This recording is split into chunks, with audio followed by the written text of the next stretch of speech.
আসসালামু আলাইকুম। আওয়ামী লীগের সভানেত্রী শেখ হাসিনা ঘোষণা করেছেন চলতি বছরের ডিসেম্বরের মধ্যে বাংলাদেশে তিনি মাথা উঁচু করে প্রত্যাবর্তন করবেন। তার জেল হবে নাকি ফাঁসি হবে সেই চিন্তা তিনি করছেন না। বাংলাদেশের জন্য তার জীবনকে উৎসর্গ করতে চাচ্ছেন। তিনি যত প্রতিকূল পরিস্থিতি সৃষ্টি হোক না কেন তিনি বাংলাদেশে ফিরে আসবেন। নেতাকর্মীদেরকে প্রস্তুত থাকার নির্দেশনা দিচ্ছেন, নেতাকর্মীদেরকে ঐক্যবদ্ধ হওয়ার আহ্বান করছেন। এখন আওয়ামী লীগ নেতা কর্মীরা কতটুকু প্রস্তুত শেখ হাসিনাকে বরণ করার জন্য? শেখ হাসিনাকে বরণ করার জন্য নেতা কর্মীরা কি রাজপথে নিজের জীবন বিসর্জন দেওয়ার জন্য প্রস্তুতি নিচ্ছে? আওয়ামী লীগের সভানেত্রী শেখ হাসিনা যদি বাংলাদেশে আসে তাহলে নেতা কর্মীরা তাকে কিভাবে অভ্যর্থনা দেবে, কিভাবে তাকে বরণ করে নেবে, সেই বিষয়ে আপনাদের সাথে কিছু কথা বলবো। আওয়ামী লীগের সভানেত্রী বারংবার বলছেন, প্রতিনিয়ত বলছেন, যে কোনো পরিস্থিতি ঘটুক না কেন, যত প্রতিকূল পরিস্থিতি থাকুক না কেন বাংলাদেশে, তার মৃত্যু ঝুঁকি থাকলেও তিনি এই চলতি বছরের ডিসেম্বরের মধ্যে ফিরে আসবেন। ইতিমধ্যে হয়তো আপনারা অবগত আছেন, বাংলাদেশের রাষ্ট্রপতি শাহাবুদ্দিন চুপ্পু পদত্যাগ করেছেন। অনেকেই মনে করছেন শাহাবুদ্দিন চুপ্পু স্ব ইচ্ছায় পদত্যাগ করেননি, তাকে বাধ্য করা হয়েছে পদত্যাগ করতে। এর পিছনে মূল কারণ হলো শেখ হাসিনার ফিরে আসার হুঙ্কার। শেখ হাসিনা যে ঘোষণা দিয়েছেন আগামী ডিসেম্বরের মধ্যে তিনি ফিরবেন, সেই ঘোষণার কারণেই এই মুহূর্তে সরিয়ে দেওয়া হয়েছে বাংলাদেশের রাষ্ট্রপতি শাহাবুদ্দিন চুপ্পুকে। শেখ হাসিনা যদি বাংলাদেশে ফিরে আসেন আর শাহাবুদ্দিন চুপ্পু যদি রাষ্ট্রপতি থেকে যান তাহলে বড় অঘটন ঘটে যেতে পারে। রাষ্ট্রপতি যে কোনো ধরনের ঝুঁকি নিতে পারে, যে কোনো ধরনের ঘটনা ঘটিয়ে দিতে পারে। সেই অনাকাঙ্ক্ষিত ঘটনা থেকে এই সরকার, আওয়ামী লীগ বিদ্বেষীরা বাঁচার জন্যই এই মুহূর্তে রাষ্ট্রপতি শাহাবুদ্দিন চুপ্পুকে বাধ্যতামূলক পদত্যাগ করিয়েছেন। যাই হোক, নেতা কর্মীরা কতটুকু প্রস্তুত, যে প্রসঙ্গে কথা বলতে চাচ্ছিলাম। আওয়ামী লীগের সভানেত্রী শেখ হাসিনা ফিরে আসার দিন নেতাকর্মীরা কি করবে? নেতাকর্মীরা কিন্তু সোশ্যাল মিডিয়ার মাধ্যমে জানাচ্ছেন যেই দিন শেখ হাসিনা বাংলাদেশে ফিরে আসবেন তারা ইতিহাস সৃষ্টি করবেন। শেখ হাসিনা যদি বিমানে করে ফিরে আসেন, হযরত শাহজালাল আন্তর্জাতিক বিমানবন্দর বা সামরিক বিমানবন্দরে আশপাশে আওয়ামী লীগ নেতা কর্মীদের জনস্রোত হবে। জনস্রোত এত বেশি হবে যে কোনো ক্যামেরার লেন্স সেটিকে ধারণ করতে পারবে না। শেখ হাসিনা নিজেও বলেছেন তার আত্মবিশ্বাস আছে, আওয়ামী লীগের নেতা কর্মীরা তাকে যথার্থভাবে সম্মান জানিয়ে প্রতিকূল পরিস্থিতি মোকাবেলা করার জন্য প্রস্তুত রয়েছে, তাকে বরণ করার জন্য প্রস্তুত রয়েছে। নেতা কর্মীরাও বলছেন শেখ হাসিনা যদি স্থলবন্দর দিয়ে আসেন তাহলে বেনাপোলে আওয়ামী লীগের 15 লক্ষ নেতা কর্মী উপস্থিত থাকবে। আর শেখ হাসিনা যদি বিমানে করে ফিরে আসেন, ঢাকা শহরে আওয়ামী লীগের 5 থেকে 7 কোটি নেতা কর্মী উপস্থিত থাকবে এবং আওয়ামী লীগ নেতা কর্মীরা প্রস্তুতি নিচ্ছেন যে কোনো পরিস্থিতি সৃষ্টি হোক না কেন আওয়ামী লীগ নেতা কর্মীরা জীবন দেবে, রক্ত দেবে, তারা পিছু হটবে না। আওয়ামী লীগের সভানেত্রী শেখ হাসিনাকে রক্ষা করার জন্য তারা মানব ডাল হয়ে দাঁড়াবে। তারা কোনো অবস্থাতেই আওয়ামী লীগের সভানেত্রী শেখ হাসিনার শরীরে একটি আঁচড় পড়তে দেবে না।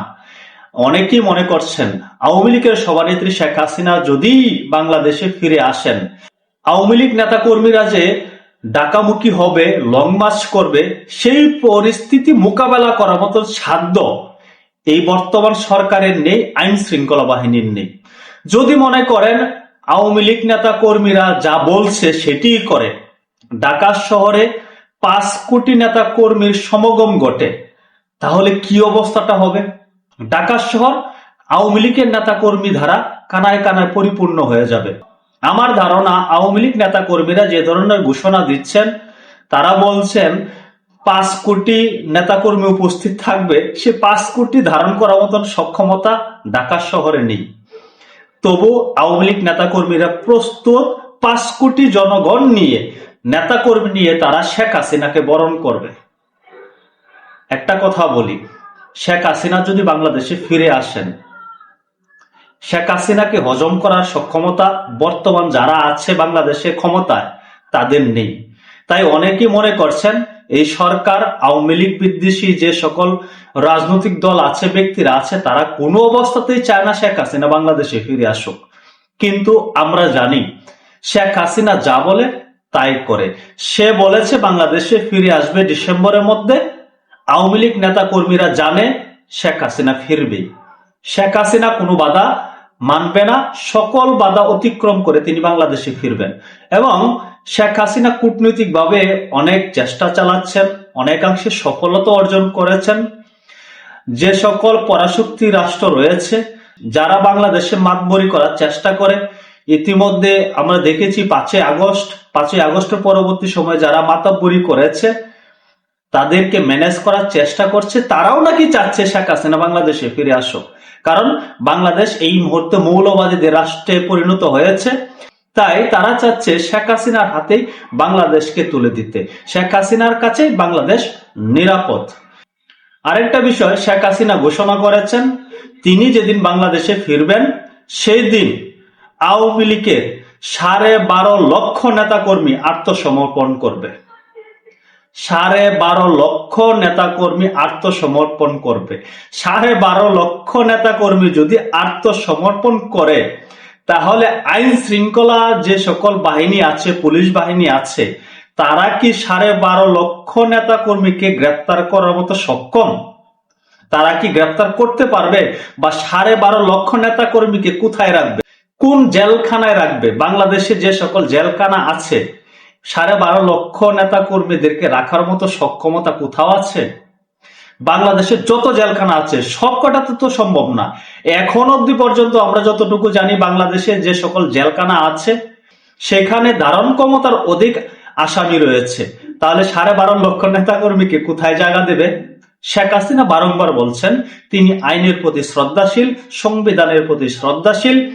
তিনি বাংলাদেশে ফিরে তার বিরুদ্ধে যে সকল মামলা রয়েছে, তার বিরুদ্ধে যে ফাঁসির রায় ঘোষণা করেছে আন্তর্জাতিক অপরাধ ট্রাইব্যুনাল, সেটিকে তিনি আইনগতভাবে মোকাবেলা করবেন, তিনি আইনি পদক্ষেপ নেবেন। সেই সাথে সাথে আওয়ামী লীগের যে সকল নেতা কর্মীদের বিরুদ্ধে মামলা রয়েছে, গুম, খুন, হত্যা চেষ্টা, হত্যা, সকল নেতা কর্মী সেদিন একযোগে আত্মসমর্পণ করবে। অন্যদিকে আওয়ামী লীগের যে সকল হেভিওয়েট নেতারা দেশের বাহিরে অবস্থান করছেন নিরাপত্তার কারণে, তারাও ঘোষণা করেছেন শেখ হাসিনা বাংলাদেশে যেদিন ফিরবেন তার পূর্বেই আওয়ামী লীগের হেভিওয়েট নেতারা বাংলাদেশে ফিরে আসবেন। তারা কমপক্ষে 10টি জেট বিমানে করে বাংলাদেশে ফিরে আসবেন। তারা প্রয়োজনে গ্রেপ্তার হবেন বা যে কোনো পরিস্থিতি মোকাবেলা করবেন। এভাবেই চলছে। নেতা কর্মীরা উদ্বুদ্ধ হচ্ছে বলে অনেকে মনে করছেন। তৃণমূল নেতা কর্মীরাও চাচ্ছে শেখ হাসিনা ফিরে আসুক। সেদিন যে ধরনের পরিস্থিতি হোক না কেন, তারা সেই পরিস্থিতি মোকাবেলা করার জন্য যা যা করার তাই করবে। যে ধরনের প্রস্তুতি নেওয়ার তারা সেই ধরনের প্রস্তুতি নিচ্ছে। বাকিটা রাজপথ বলে দেবে, রণাঙ্গন বলে দেবে। সকলে ভালো থাকবেন। আল্লাহ হাফেজ।